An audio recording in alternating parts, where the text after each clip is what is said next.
This is question number 22. This question is basically dependent events के बारे में ये क्वेश्चन है. हमने डिपेंडेंट इवेंट्स का एक क्वेश्चन जो है वो ऑनलाइन क्लास में किया था, तो मैंने ये क्वेश्चन जो है वो देखा वो बुक में, तो मैंने सोचा कि इसको भी सॉल्व कर लूँ ताकि थोड़ा सा और कॉन्सेप्ट क्लियर हो जाए. This question is basically on the dependent events. अगर आप क्वेश्चन को गौर से पढ़ोगे तो आपको समझ भी आ जाएगा, और ये वर्ड लिखा हुआ है नॉट रिप्लेस वाला, तो आपको समझ में आ जाएगा कि ये इवेंट्स जो हैं बेसिकली डिपेंडेंट इवेंट्स हैं. The question is about some marbles. We have a bag that contains 5 red marbles. We have 5 red marbles. We have 4 green marbles, and we have 1 blue marble. हमारे पास total 10 marbles हैं, जिसमें से 5 red marbles हैं, 4 green marbles हैं और 1 blue marble है. हमें क्या करना है? We have to choose a marble at random from the bag. Bag में से एक मार्बल को चूज़ करना है, एंड नॉट रिप्लेस्ड, मतलब उसको रिप्लेस नहीं करेंगे. And then we have to choose another marble from the same bag. तो ये बेसिकली डिपेंडेंट इवेंट्स का क्वेश्चन हो गया, जिसमें हमारे पास बैग में टोटल 10 मार्बल्स हैं, और हमसे बोला जा रहा है कि पहले हमें एक मार्बल पिक करना है, और फिर हमें दूसरा मार्बल फिर वो पिक करने के बाद वो कहीं और रख देना है, वापस उस बैग में नहीं डालना है, रिप्लेस नहीं करना है उसको, और फिर हमें उसी बैग में से दोबारा एक दूसरी अटैम्प्ट करनी है और एक मार्बल को पिक करना है. और फाइंड आउट क्या करना है? We have to find the probability that neither marble is blue. हमें ये फाइंड आउट करना है कि नीदर मार्बल इज़ ब्लू, मतलब दोनों अटैम्प्ट्स में हमारा जो है वो ब्लू मार्बल नहीं आना चाहिए.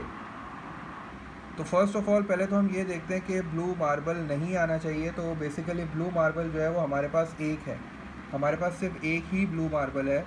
तो ब्लू मार्बल की प्रोबेबिलिटी जो है वो बेसिकली 1/10 है. ब्लू मार्बल जो है वो एक ही है, और एक ही है कितनों में से? 1/10. तो ये तो ब्लू मार्बल की प्रोबेबिलिटी है. लेकिन हमें ब्लू मार्बल की प्रोबेबिलिटी नहीं फाइंड करनी, हमें क्या फाइंड करना है? What is the probability that neither marble is blue, मतलब नॉट ब्लू की चाहिए, नॉट ब्लू की प्रोबेबिलिटी चाहिए हमें. तो ब्लू अगर एक है तो नॉट ब्लू कितने हैं हमारे पास? तो नॉट ब्लू हमारे पास टोटली 9 मार्बल्स हैं. तो 9 मार्बल्स आउट ऑफ 10 जो है ना बेसिकली हमारे पास नॉट ब्लू है. तो अगर हम उस ब्लू को हटा देते हैं तो हमारे पास 9 आउट ऑफ 10 मार्बल्स आ गए जो कि ब्लू नहीं है. तो ये फर्स्ट प्रोबेबिलिटी हो गई. This is the first attempt. First attempt में picking up a marble that is not blue is 9/10. यही बोल रहा है question, neither blue means not blue. तो पहली अटैम्प्ट में जो हमारे पास प्रोबेबिलिटी आ गई वो आ गई 9/10. अब ज़रा क्वेश्चन को गौर से पढ़ना है. मल्टीप्लाई का साइन मैंने इसलिए लगाया क्योंकि बेसिकली हमारे पास 2 अटैम्प्ट्स हैं. ठीक है. अच्छा, अब दूसरी बारी में ये कह रहा है कि नॉट रिप्लेस मीन्स ऑटोमेटिकली यहाँ 9 आ जाएगा, क्योंकि नॉट रिप्लेस है ना, तो ऑटोमेटिकली 10 मार्बल्स तो कम हो गए, पहले 10 थे अब 9 है.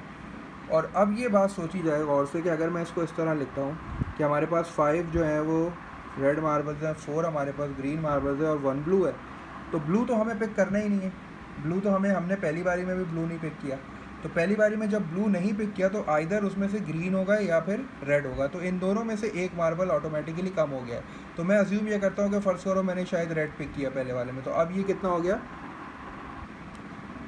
अब ये बेसिकली मेरे पास कितना हो गया? अब मेरे पास रेड मार्बल जो है वो 4 हो गया. तो अब नेक्स्ट अटैम्प्ट में मुझे नॉट ब्लू चाहिए, मुझे नॉट ब्लू चाहिए. तो नॉट ब्लू के लिए अदर देन नॉट ब्लू कितने हो गए? अदर देन नॉट ब्लू मेरे पास 8 हो गए. तो मैंने प्रोबेबिलिटी लिख दी 8, क्योंकि मुझे अगले वाले में भी ब्लू को नहीं पिक करना है, तो इसलिए मैं ब्लू को कंसिडर नहीं करूँगा. तो अब जब मैं मल्टीप्लाई करूँगा तो that my answer will be 9/9 से 9 कैंसिल हो जाएगा.